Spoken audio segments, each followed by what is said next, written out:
common discourse. Darağaç, due to the lack of venues in Izmir, acts as some sort of reconciliation zone for the emerging artists in the public space. Darağaç has not imposed any subject or material limitations for the artists in the exhibitions. It has organized in the events and participated in. Darağaç encourages the artists to try new methods in the public sphere. Interdisciplinary works are exhibited or hosted in Darağaç in areas such as painting, photography, sculpture, installation, video, and performance. At the same time, this is, let's say, the utopia of Darağaç, is to transform the whole neighborhood into some sort of a kind of an experimental city institute. Today, with Güzden Varınlıoğlu and Emre Yıldız, we are going to talk about engagement with the neighborhood through art and design. This vague title consists of many topics such as gentrification and how Darağaç collective buffers or enhances this gentrification process, and in what ways. Welcome, Güzden and Emre.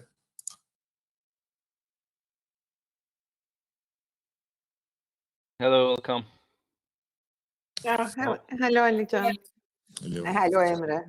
Hello. Hello all. Which one would you like to start, Güzden? I can. You want me to introduce myself first, then I go on. Then I leave the words to Emre, the virtual stage to Emre. Then I will do my presentation. So I'm Güzden Varınlıoğlu. I'm currently at Izmir University of Economics at the Department of Architecture. My interest is in digital heritage, computational tools in various heritage fields, and I will present the rest how I happened to meet Darağaç later. But since 2018, we've been working together in several projects with Darağaç Art Collective. And Emre? Thanks. I'm Emre Yıldız. I'm a graphic designer and academic too. I teach at the Yaşar University, Faculty of Art and Design, and I mainly focus on typography and a little bit of graphic design history as well. And I'm highly interested on tracing this kind of design historian related artifacts or typographic heritage visibilities within the city, within the public space. That's all for now, let's say. Yeah, actually, we have many things to discuss. But when we talked about this meeting actually before, the three of us, we had to focus on something, and our let's say the popular topic, the gentrification of the neighborhood, either it's coming from the artists or it's coming from the surroundings of the neighborhood. So the title is engagement with the neighborhood through art and design. But actually, the future of the neighborhood and what's happening in here is also some sort of part of. It's also related with art and design because it somehow affects the artists who are living in the city because seeing buildings around the neighborhood is actually sometimes we define this phenomenon, let's say, as an approaching threat, or our neighborhood, we're going to have like skyscrapers in the future. We don't know that yet, but today Güzden we're going to talk about the gentrification of the neighborhood also. We are curious to hear what she's going to say, and after that, and maybe we're going to have a presentation. And if we have time, we can have some questions and we can discuss about this two presentations. And I would like to give the mic to Güzden now.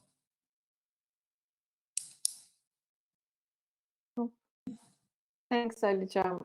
I share the screen. Yeah, it's working. Okay. So I will start by describing actually the art scene and how the art scene is now affecting the other cities, including Izmir. So the case that we are living in. So we see that we are witnessing a period where art galleries, artworks are not in art galleries, museums, but they are more moved into spaces of daily life. So we see that the art collectives are now living, settling, producing in the low-income groups in several cities. And at the same time, the streets are becoming art spaces. So that's why I just named the title as Darağaç Collective as an alternative art space. Sorry. So my first encounter with Darağaç was almost accidental. It was like an evening out in Alsancak together with my friends, where we initiated this study, Burkay and Kıvanç. And then we were in an at the Chamber of Architects, quite tired from some, talks, and we happened to run into this exhibition quite randomly. And since then, we are working with Darağaç and on Darağaç, and also for Darağaç as well, because we realized that the first exhibition that we happened to be part of, but that was their third exhibition in 2018, like the artworks and exhibitions were on the streets, the houses in the shops open to the public.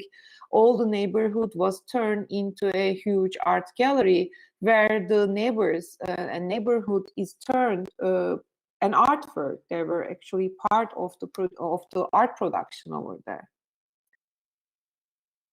Of course, inevitably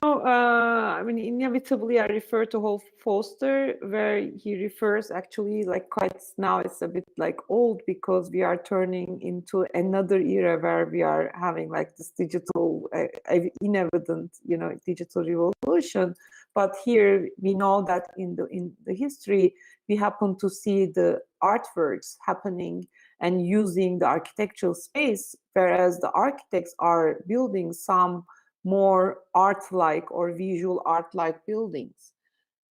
And within this perspective, whenever we see and we just like wander around, especially in Europe, we see several examples. For example, the first one from Aveiro, the artist Wills, where he turned this like the wall into an artwork, but not by painting it, but rather exploding the layers of the wall. Or the second one, the artist not known, but the district, the art district, Bombarda is turned into, the streets of it is turned into an artwork. Bordalo 2, again, another example from Porto, in the streets of Porto. Beldugabu, another one from France, and another very interesting one from Nantes. We happen to discuss this with Darağaç people. The whole city and the artworks are all scattered around the city, and they're all connected through a map, through an app as well, and through a green line. So if you are living in the city or you are just visiting the city, you don't understand what this green line is about, but actually it's connecting all the street arts all together. So do we have such examples in Turkey? Actually, we do, not from Izmir. That's why, Izmir and Darağaç in Izmir is quite unique. These are some examples from Istanbul. We can compare, of course, but we cannot say that it's the same setup. Yel Değirmeni in Kadıköy in Istanbul, they had a mural festival, Istanbul Festival over there. And the second one is 9. Sokak, the 19th Street in Istanbul, again in Sanayi area over there. And we see that through these cities, through these examples, we happen to understand that what's happening in Izmir. But Izmir case is slightly different. These are like the maps that we prepared 2 years ago. If I'm missing any art initiatives in Izmir, I mean, these are like the ones that were mostly known in 2018. So we know that the art initiatives, usually they settle down in poorer areas, or sometimes they just like start their art initiatives in their living room or in their neighborhood without really being dependent on the galleries or museums. And as Ali Cem mentioned, in Izmir, there is no independent art museum or contemporary art museum. So the art initiatives, the collectives happen to replace and or provide this role for the city. So this is like a little cartoon that explains most of the things that I wanted to cover for today about gentrification. We know that some abandoned industrial districts of an area, in this case in Izmir, they are mostly, invaded by not invaded actually, inhabited by artists or by students, and sometimes in Yerdeğirmeni case, Erasmus students actually. Then all of a sudden these places happen to be quite popular, and it starts being the creativity hub for the city. And when the land happened to be more expensive, of course these old buildings are turned into more bohemia apartments or whatever you name it. But in this case in Izmir, actually Darağaç, where you see here on, I think you can see my cursor, in between, and surrounded by all these residence buildings that I just show by in blue, they are under the threat of these big residence areas. So I don't know, if you live in Izmir, on the streets you will be seeing all the, good advertisement by Mahal Bomonti, Folk Art, Evora, Olsancak, and other things. But at the same time, this area where Darağaç collective is part of is the old factory part of the town. Very, we know more Hava Gazı Fabrikası, natural gas factory. We happen to remember electric fabrikası, the electric power plant that the Chamber of Architects, started a competition last year. And Şark Sanayi is still a very important and beautiful building, and you see the dates. And Sümerbank, cotton, print, textile industry again, and some other factory buildings happen to be in and around the Darağaç neighborhood. Of course, we can say the opposite, actually, how Darağaç people happen to know this Darağaç area. First of all, you see some artworks over there, but I want to tell their stories. Some, the initiatives happen to be in 2014, if I'm not wrong. Then they picked, the artists, the new graduates, they decided to have and choose a low income, quite according to their budget, some areas in Izmir. And they discovered, if I'm not wrong, Alican, please correct me, you were involved, Cenkan, Ayşegül were involved, and Ali Kanal happened to be part of you later on. And now we are talking about a bigger perspective, bigger, artist collective, of course.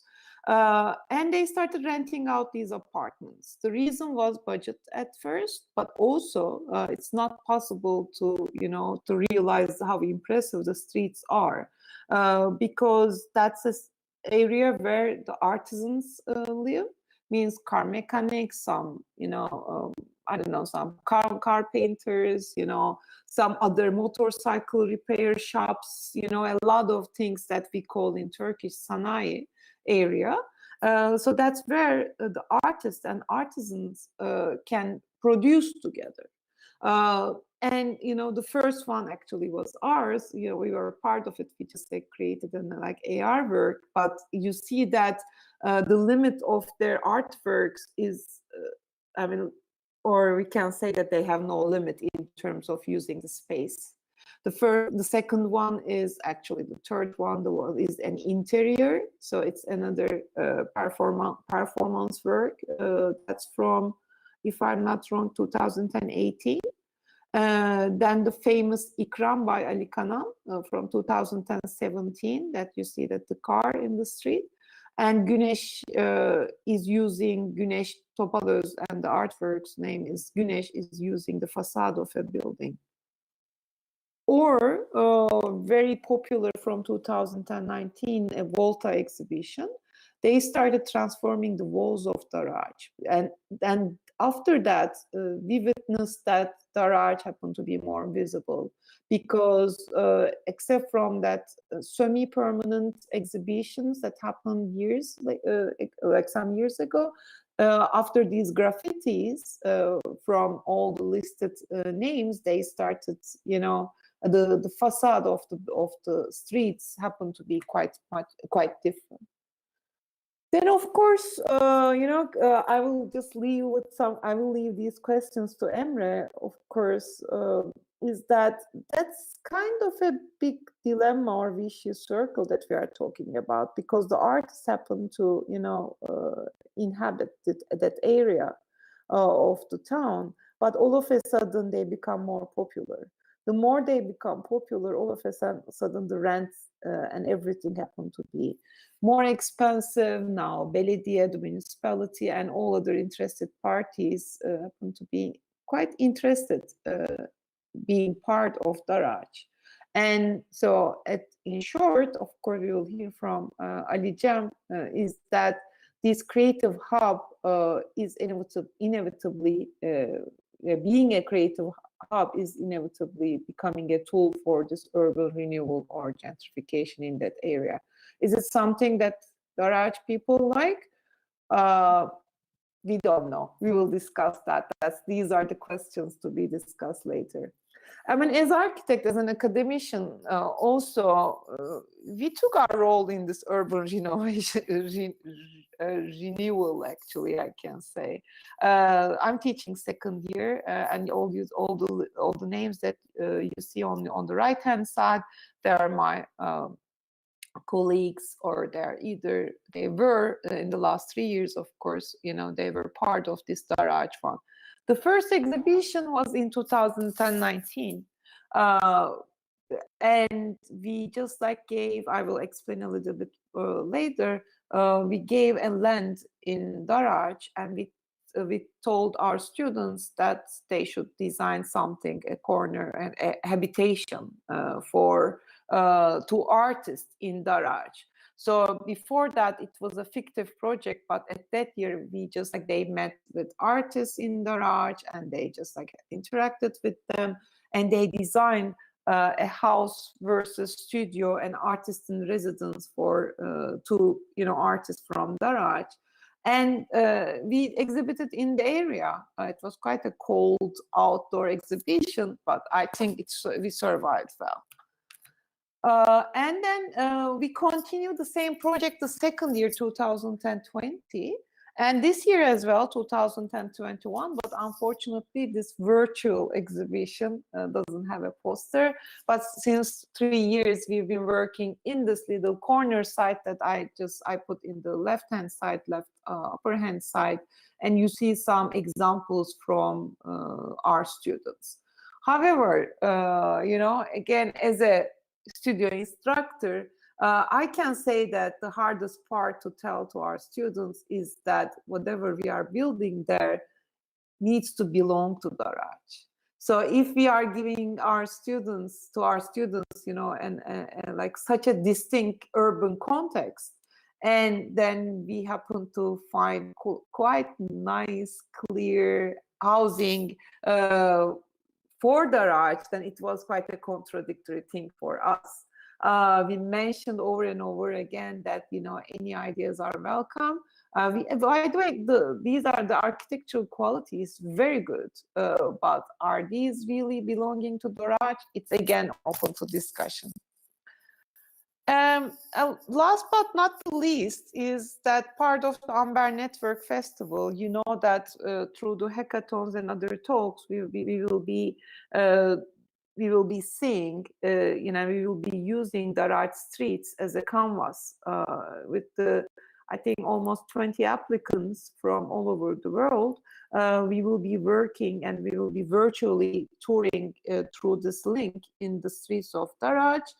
And also, if you want to hear more about our other digital stories, because we are working on some other augmented reality, virtual reality project together with Darağaç. Actually, our talk is on 5th of April, Monday, Central European time. Let's see what time will be in Turkey. Anyway, it's confusing, these time changes these days. And if you want to read more together with my, academic partners, Burkay and Kıvanç, we did published some, and we will be publishing a little bit more about these works. So I hope I was on time, Cenk. That's all from me. Yeah, thank you. Yeah, but I will leave the questions on the screen for a minute so that Emre can answer. Emre, would you like to answer, or can I say something about it? Okay. Please proceed. Okay. Buy me some time. Yeah. Especially the last question. I would say disappearance of the locals from the neighborhood. Because why disappearance of the locals? Because we have to go back to like 6 years ago. What happened 6 years ago? I mean, as Güzden said, the artists started to move to the neighborhood because of practically cheap rents. It was really cheap. Like compared to the rest of the city, it was almost like half. Of course, the buildings were not in a great condition. They need some renovation, and some of them were small and things like that, but it was cheap. It was something. So the artists started to move, and the friends of the artists, this small Izmir community artists, because we all know each other somehow, because the city, the art scene of Izmir is relatively small. People were started coming and going to the neighborhood, but I remember our main concern was being able to live in a neighborhood and work and produce and experience some solidarity among each other, because we've been seeing each other almost every day, but living in the same neighborhood, that will be a plus. But after a while, we started to engage with the neighborhood through dialogue. Like we met with our neighbors, we met with many people in the neighborhood, the locals, and I remember quite clearly the first proposal of exhibition came from a local, and he said, okay, you keep complaining about the art business and how to survive as an artist in a country like Turkey, and you're complaining about you cannot find a space for your art exhibit. So why you don't use the street? This was the first question. Okay, we said, okay, we can do that, but how? We were hesitant in the beginning because, okay, we can put the artworks to the street, but what will be the narrative here? How we can create a narrative? And we didn't take any risk. We just did what the locals do every day. They put their tables on the streets after 6. They open up a beer and they talk. They talk about everything. They yell, all these things. We use the similar approach, I would say. We just put the artwork in front of a store or on a store. And we were hesitant in the beginning because we didn't have the courage to enter the abandoned buildings of the neighborhood or inside the stores and places like that. But because of the locals, because of the dialogue between the locals and the artists, throughout the years, we were more, let's say, courageous, because we were able to enter. They invited us to their homes to show these spaces as an exhibition space. So this was our biggest advantage, the dialogue with the locals. Now the question, the disappearance of the locals, that would be something horrible for us, for example, I mean the artists, because this combination, artists, artisans, and the locals living in the neighborhood, seems like for us, it seems like it's a perfect combination, because when you have locals, you have the history of the neighborhood also. When you have artisans, you have the local economy there. And when you have artists, you have some sort of a medium that can that can create some sort of bridge between these two artisans and the locals. So this would be something that we wouldn't prefer. We would like to keep the members of the community as it is. Locals are living together, and locals, artists and artisans living together in the same place. But I don't know, we don't know actually how it will gonna end up, but we are trying to, we are eager to keep this solidarity intact. And I don't know, I talk too much, so I'm going to throw the ball to Emre right now. The drawing you showed us, Güzden, like concerning Darağaç, if you ask me, we are on the transition from the second frame to the third, if you ask me. And like you said, we will see how this transition will proceed. We are transitioning from the old industry studios, where the artists and the local people are living together, to a creative hub, which has some sort of a funding. Actually, Darağaç is getting there slowly.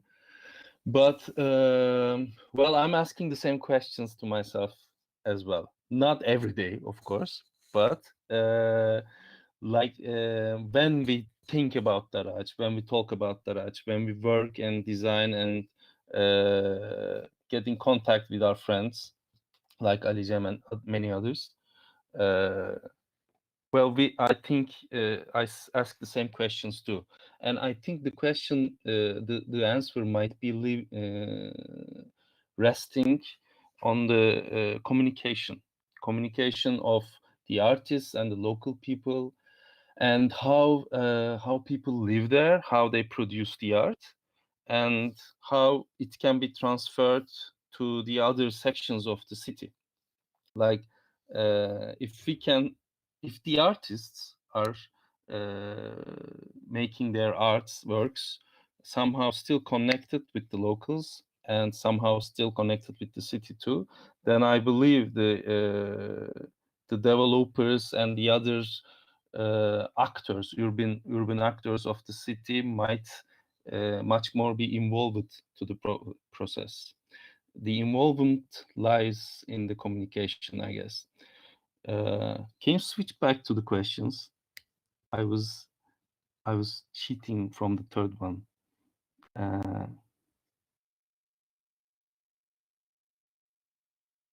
Oh no, on the second one. Well, concerning my case, which I want to present to you in shortly, and also my personal experience, because I also I am a founder of an artistic initiative in Izmir, which you showed in the map, Nomad Mind. And so I also consider myself trying to move things within the perspective of Izmir, concerning cultural projects, artistic projects, and also design-related understandings, educational and practices.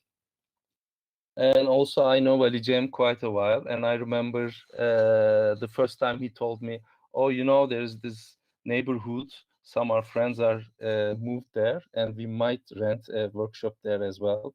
That was like in 2018 or 17, I'm not sure. I remember that day, actually, you told me you wanted to move there. You were thinking. And then afterwards, I met Cenkan. And so since then, as the Darağaç grow, we've been somehow connected with it. I've brought my students there to make exhibitions there too, and somehow to see the exhibitions, to talk about how the art can also exist without walls, without galleries, in the streets, in connection with the local people and also craftsmen living in this area, like in Darağaç. So it's somehow integrated in our lives, although I'm not living there. I'm living in another part of the city, but it is quite integrated in our lives and in our daily practices.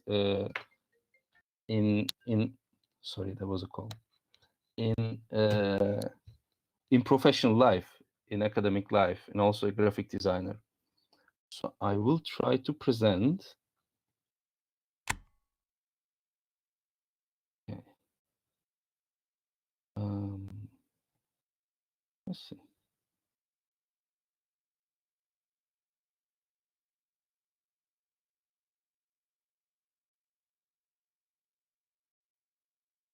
You see?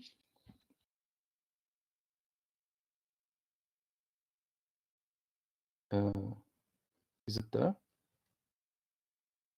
Because I won't be able to see you now. Yeah, we can see. Okay. So so like I said, the involvement with Darağaç is quite extensive concerning in my practices within the academy and also without, as with the practice of nomad mind. Therefore, we have a lot of dialogue between Ali Cem, Cenkan, Ali Kanal, and the others within the Darağaç. So that was 2019 when Ali Kanal and Cenkan invited me to make a workshop in Darağaç because they knew I was working on signboards, typography on streets, and typography on public space, and these kind of applications. So they told me that there was a demand from the craftsmen, from the shop owners in Darağaç, because like you said, Güzden, there are people living there, and there are also a lot of workshops like car mechanics and other repair shops within the district, and the artists are highly integrated with them. They have huge communication, they have huge dialogue with them. They work together, they exchange materials, they use the workshops together sometimes if necessary. And like Ali Cem said, they make exhibitions together and use the spaces as exhibition spaces too. So some of the shop owners ask Ali Kanal and Cenkan, I need a new sign. You're an artist. You can make me a new sign, right? I need a new signboard. This one's too old. I don't have any, etc., etc. So they told, well, this is something that has to be done because there is a demand, but we are not the experts for it, and maybe we can turn it into a workshop where we can invite people from different disciplines, art and design disciplines, and make a collaboration in order to answer this demand. So we talked together, we sit together, and we try to assess the situation, if it was dangerous in terms of gentrification. Because if you make something in public space, in a highly sensible area like Darağaç, then it definitely has an effect. And if it's adding value to the aesthetics of the public space, then it definitely has something to do with the gentrification. Therefore, we had to be very careful, or we had to think twice about it, what we are doing, and we have to make good assessments. But in order to understand what we are doing, and in order to explain to you how I approach this situation as a graphic designer, because although I'm somehow related with artists and artistic practices, I'm essentially a graphic designer. So I want you to give you another example of this kind of holistic approach, or like a multiple approach on making signboards within the public space. So I will give you an example in another part of the town, in the Hotels Street town in Izmir. Hotel Street in Izmir. It's in the town center, and it's in the historical town center actually. So there was this street. There's the street, and a lot of hotels are there, as you can understand from the name. And from the KounAktif municipality has made a renewal project there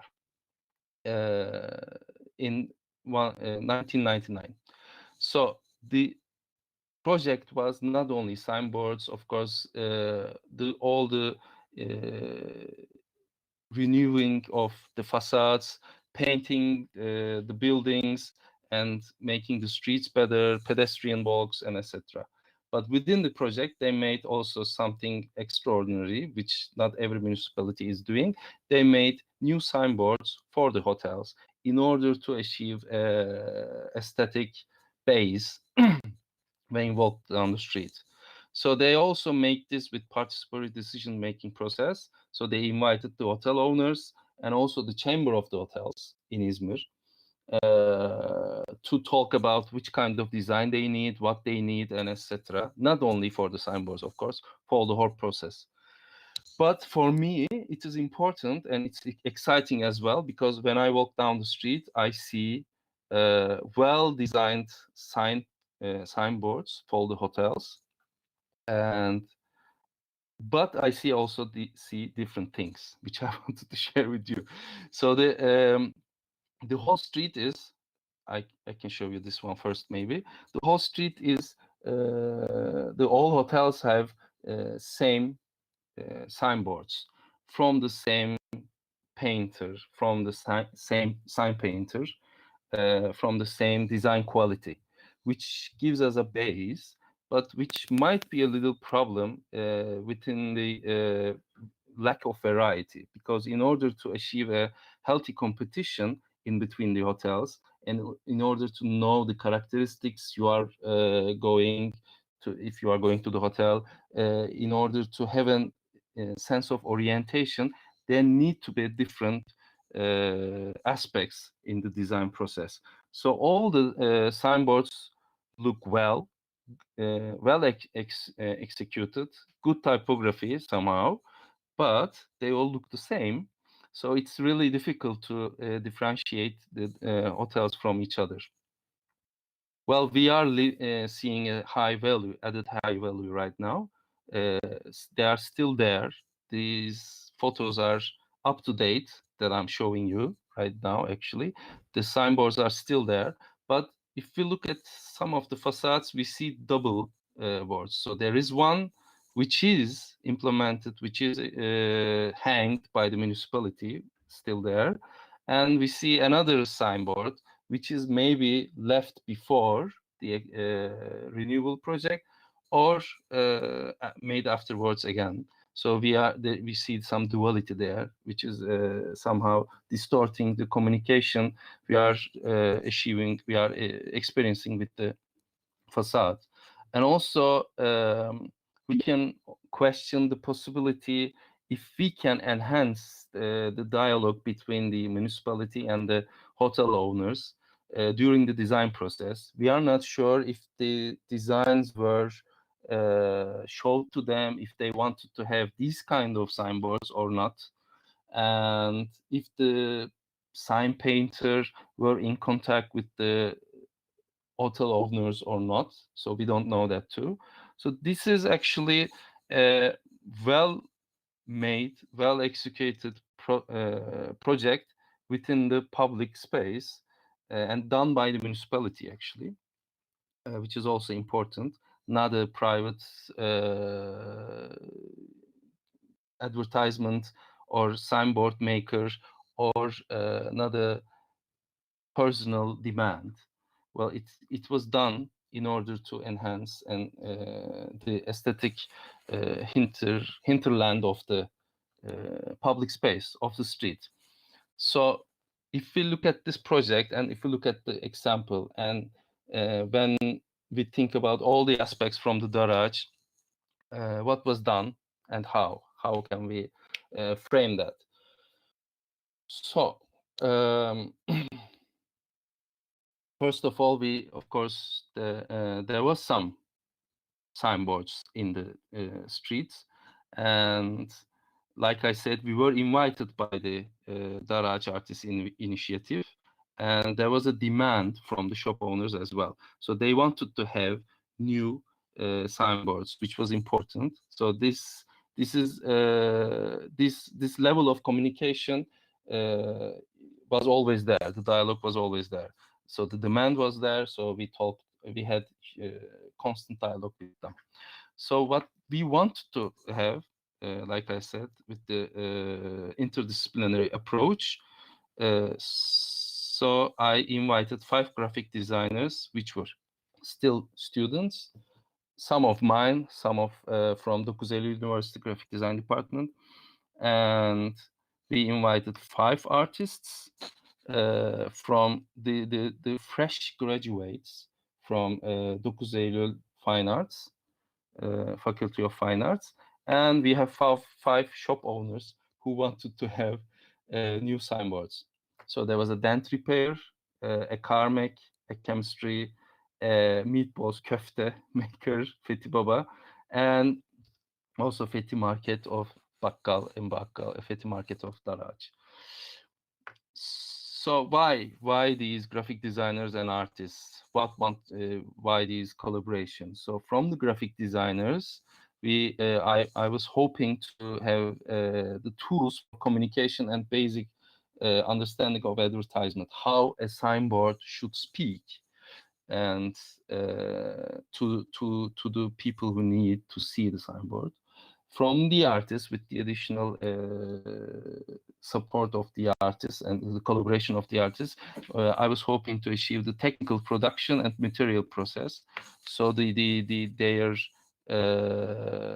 experience with the materials and their experience, how to work with it, how to alter it. You will see which kind of materials we will use right now.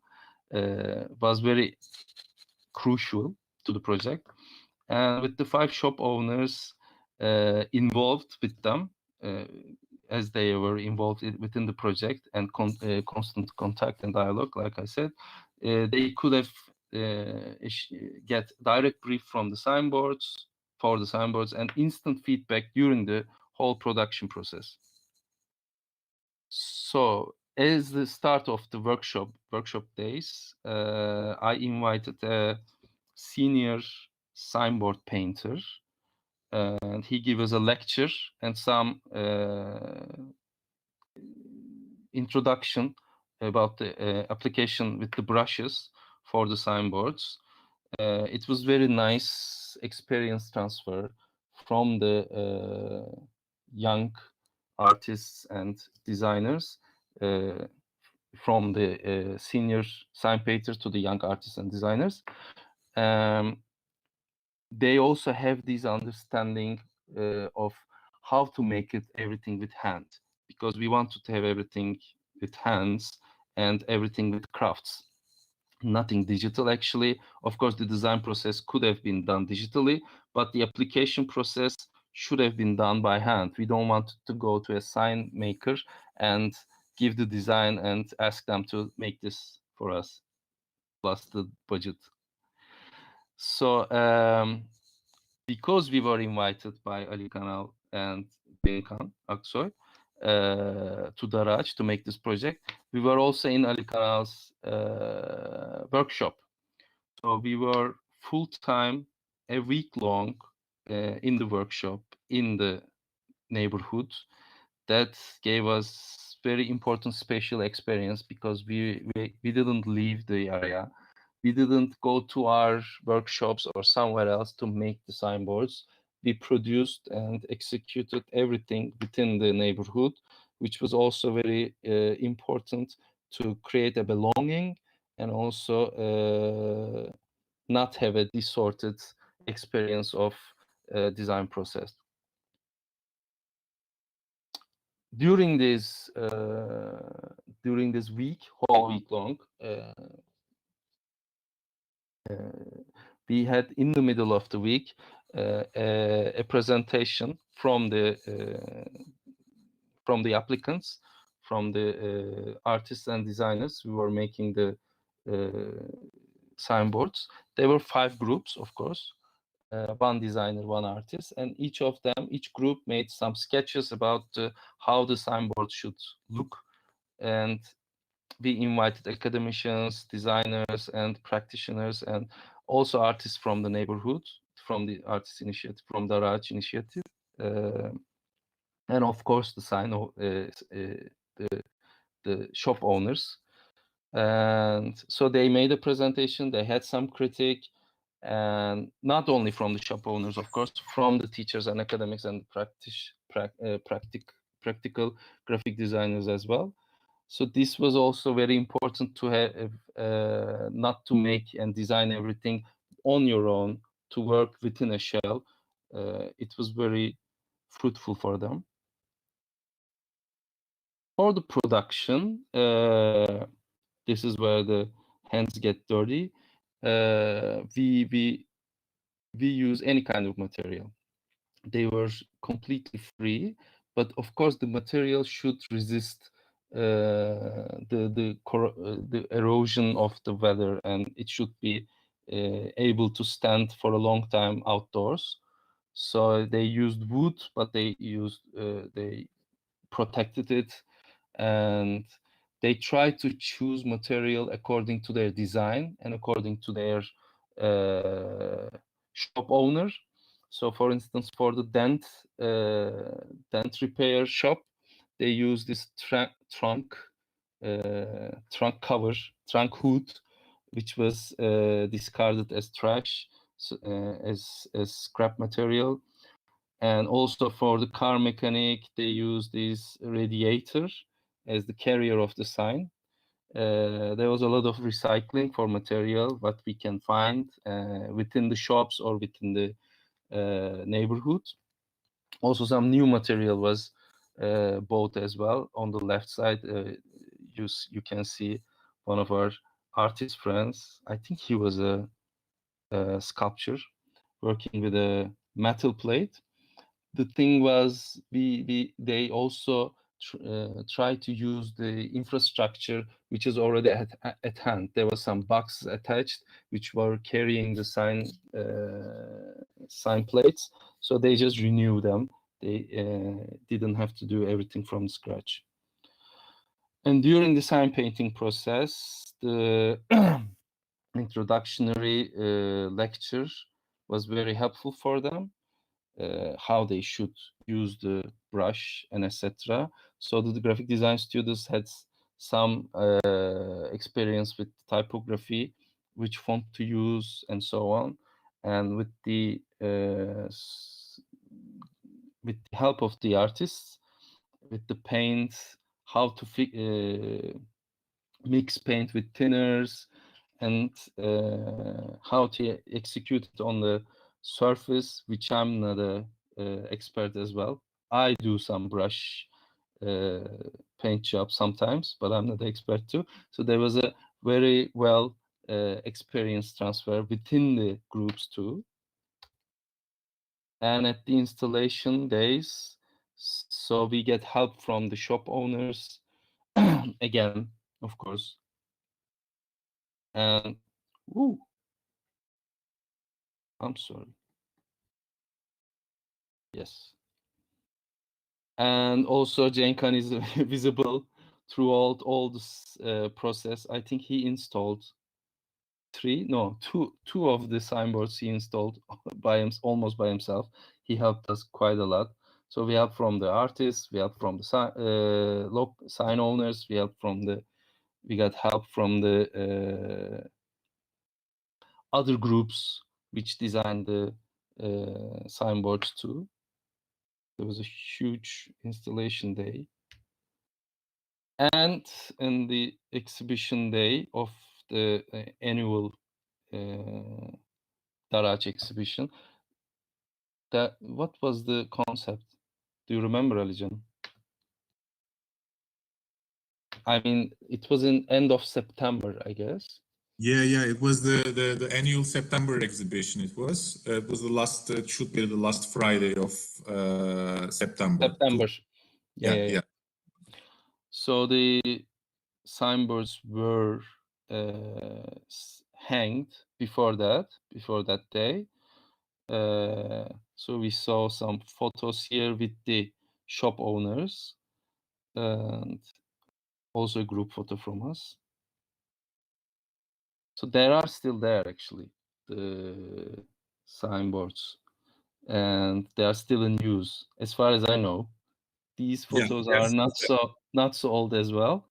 Maybe 8 months. I'm not sure. Last summer, 6 months, maybe 8 months. They are in good condition. They are taking care of them. Yeah, I'm really happy about it because they are durable. They don't fall apart. They don't fade with rain and sun.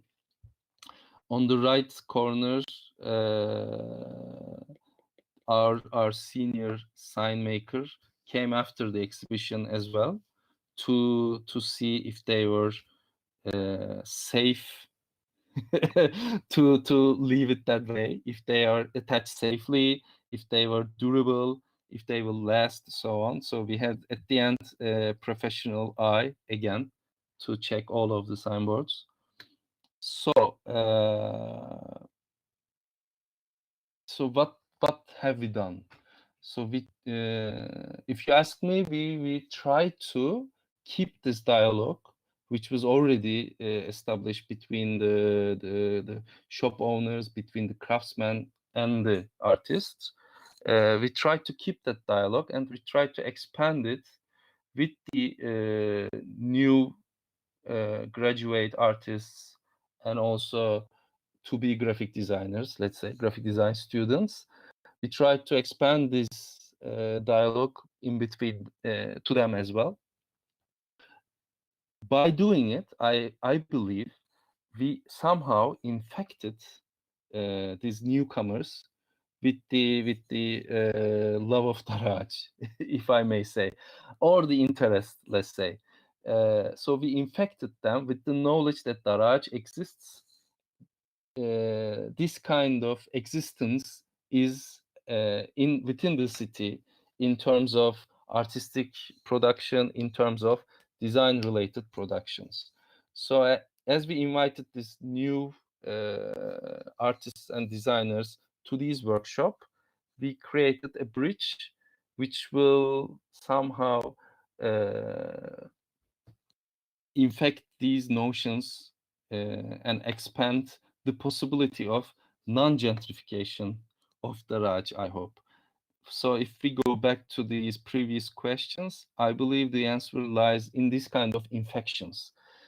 Like you were somehow involved in Darağaç, Alicem, as you rented a workshop there to exist as an artist.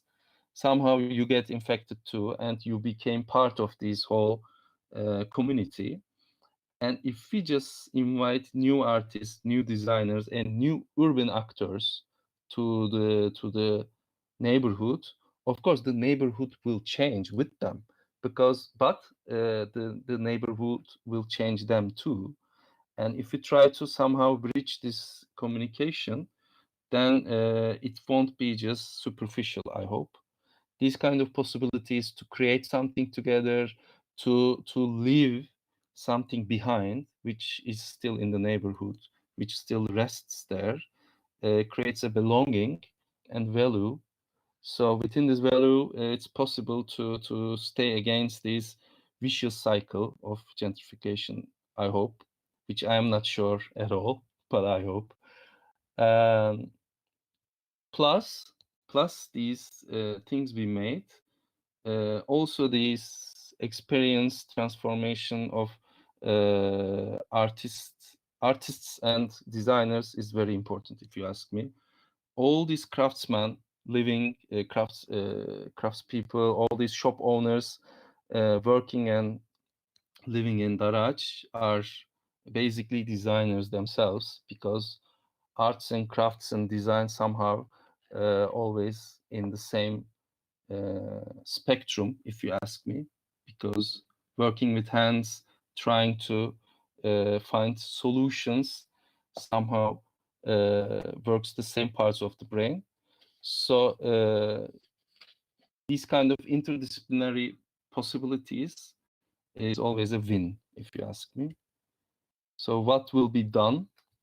We wanted to have another second phase of this workshop, actually, because Cenkan told me there are other shop owners, they wanted to have their signboards renewed too. So we were hoping to make that again with different participants, with different artists and designers. We'll see. We couldn't make it this fall because of the COVID restrictions and because of all of the risks, of course. But we'll see. We'll see how things will reveal concerning Darağaç. Thank you very much. Yeah, we've been having some beers with some people in the neighborhood. We have to. We should. Yeah. And some people working in the shops, they said, "What you're going to do? You're going to change this sign too?" Like they asked this question actually. Okay. So we say, okay, we can think about it. And then we called you actually. What do you think, Emre? I mean, there is a demand here. That demand that you mentioned is still going on, but it's a little bit different this time. how different, it's something like this. I mean, I will try to remember the whole dialogue, but it was something like this. I asked, what do you want as a sign? Like, okay, you want a sign, but what do you want? Like, what kind of color? And I just wanted to, have some insights about it. And he said, why you're asking me? You are the artist. Like, I'm giving you the space and you're going to do this. I mean, meaning Right. artist in the neighborhood. Thank you for your presentation, Emre. It was really nice. Thank you. And this infection, actually, there is something infectious in this neighborhood, I think, we think maybe, because now in the neighborhood, almost 15 artists living in the neighborhood today. Some of them are living like 24/7, always here, but some of them are using these spaces as workshops. And these days it's actually hard to find a workshop for artists, but I don't know, this is also related with gentrification as well. I will try to, because we have a limited time, I will try to summarize what happened here. And about the gentrification, I would like to say one more thing. The owners of these lots, these buildings in the neighborhood, some of them, they have big expectations. Expectations such as, maybe we will have a skyscraper here and they will give me some, like, couple of, houses. And the market, the housing market, of course, emlakçı, like the rental agencies, they're intentionally keeping the price high as possible they can, and pointing the skyscrapers, rising above the horizon. So this is something this is not only about Turkey. I mean, you can see this kind of approach in everywhere. And in our first meeting about this meeting, I remember we talked about having the neighborhood as some sort of a buffer zone for gentrification. Maybe this gentrification that is happening in the neighborhood right now, maybe we can use this tide as some sort of a buffer, and maybe we will have the locals of this neighborhood, I'm including the artists as well, we will have some words to say about the future of this neighborhood, that this is what we want actually. This is what the artists want in this neighborhood, and the business owners and the locals as well. And as Darağaç Collective, we are trying to keep solidarity intact, and as possible we can. So we are coming to an end to our panel. If you have any questions from our audience, we can hear them now, or do we have anything more to say? Because I know that we have many things to talk. Okay. I have an example. I mean, I remember this now. This is about one signboard that you and your students made in the workshop. I was talking with Hussein, one of the Ustas masters here. He was talking about his experience, his communication with the participant of the workshops. He was explaining this moment like this. He said that they were really excited and they were running in the store, they were trying to find some things, things, and they were asking everything like, what is this? What is this? What is that? Can we and they picked up, if I'm not mistaken, it was a radiator. They picked up this radiator that is kind of a brand new, and it's expensive also. And they asked, hey, what is this? And Hussein said, that's a radiator. Can we use this? He said, okay, you can use it. And they were so eager to make this sign that I couldn't resist. I couldn't say no. Okay, that's a brand new radiator, but take it. That's it. So this kind of summarizes the whole dialogue between the locals and the artists, I believe. So this is what we are trying to keep this alive. And thank you for your participation. It was really nice to talk. And I hope our audience had some insights about the collective as well. In the following days, we will have some more events, and I would like to give you some dates to our audience. Let's see. In 26th of March, we will have a conversation about the collective's role in Izmir with Tom, Ali Kemal, and Hande from Maki Project. And in the 2nd of April, we will have a live streaming event from the neighborhood. This is going to be an opening event of a project that we started last year called Sounds of Darağaç. Our audience will be able to see the whole neighborhood, and we will try to reflect the actualities and the rhythm of the neighborhood as possible we can. And in the 3rd of April, we will have another panel called Sounds of Darağaç panel, and we will have the participants of this project, Aperion Collective and Lou Records. And the last one, the 12th of April, we will have a mural performance event in the neighborhood. And this will be a 4-day event. We will have live streamings all day. So if you don't have anything important to do, please come and join us. So thank you for watching, and thank you. See you soon. Thank you for the invitation. Yeah, thanks for That was very fun. That was very nice. Hey man. So see you. Take See you care. soon. Ciao. Bye-bye. Bye. Bye bye.